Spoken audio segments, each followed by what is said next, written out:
Hello and welcome to Advising. I'm going to start on the Endicott homepage, scroll down to the bottom, and select Coast. Coast is where all of the advising materials we need exist. We're going to log in as a faculty member. There are various tabs over here. One of them is Student Advising. I'm going to select the student. In the middle here I have Select from Advisee List, so these are a list of all of my advisees. I'm going to select Stephen. He's a sophomore. Now all of the information in here is going to correlate to Stephen. So if I run his degree audit, I'm going to see the courses he has taken already and the current courses he is enrolled in. What's important here, these 8 categories, all Endicott students must take at least one course from all 8 of these. So as we can see, his global issues he's currently enrolled in macroeconomics, so he has 0 courses to complete, but all the other ones have a 1 except for his quantum reasoning. So he still has a lot to take here. If I continue to scroll down, we are going to look at the courses he has to take as a business management major. So he has taken all of his 100 level because he was a freshman last year. He needs to take 2 more 200 levels, so he'll probably take them next semester, and he's already in Business 200 or Business 270. Furthermore, there are courses he needs to take for his entrepreneurial studies. He only needs to take 4 of all of these courses, so be mindful of that. This number varies depending on the concentration. And notice that they are 300 or 400 level, meaning he probably won't take them until he is a junior or a senior. So Stephen needs to take Business 210 and Business 200 and a few of his general education requirements. So we're going to go to the Endicott homepage again.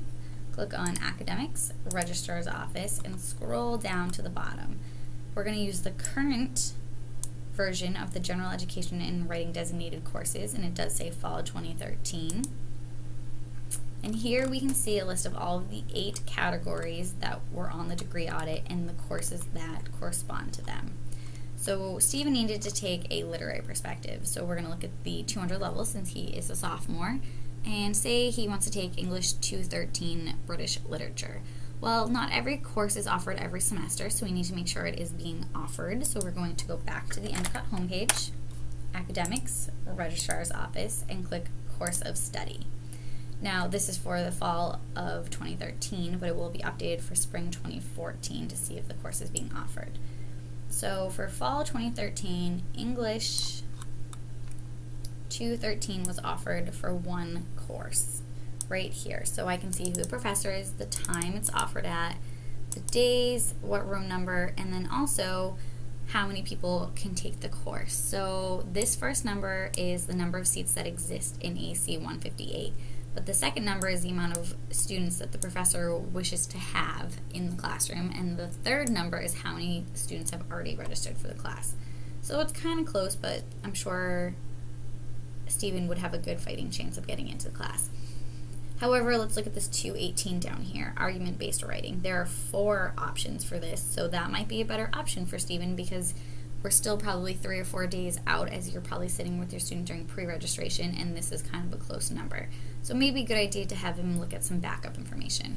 Also, Stephen needed to take business courses, so he needed to take Business 200 and Business 210. So if I scroll up to Business 200 and 210, we can look at what's available.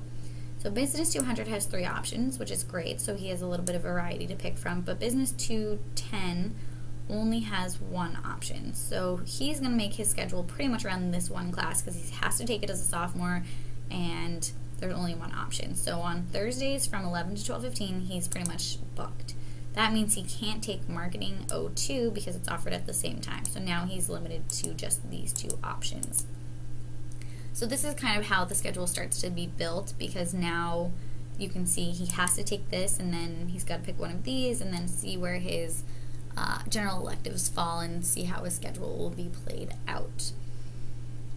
Now for juniors and seniors it's a little bit different, so I'm going to go back to my advisee list here and find a junior or a senior. So James will do. If I run James' degree audit, you'll notice that he doesn't have the 8 categories, rather he has 3. He has Arts and Humanities, Science and Mathematics, and Social Sciences. So now we need to figure out what courses fulfill these 3 categories. And also you notice he has to take 3 in each of them instead of just the 1. So we're going to go back to the Endicott homepage, and you guessed it, the registrar's office, and scroll back down. And the one you're going to want to look at is the core curriculum requirement and writing designated courses fall 2011. It uses reference only. This is the 3 categories right here, and Stephen needed to take English 213, which potentially James could take, and that would count as for James as a arts and humanities opposed to a literary perspective. So that's the difference, and after 2 years this system will no longer be in effect and they'll all be on the 8 general elective category. So if you have any questions, please don't hesitate to reach out to me. I'm in Library 217. My extension number is 2298, or you can always go to Library 202, and the Advising Services Center would be happy to help you go over any of this information that you need to know. Thanks, and have a great day.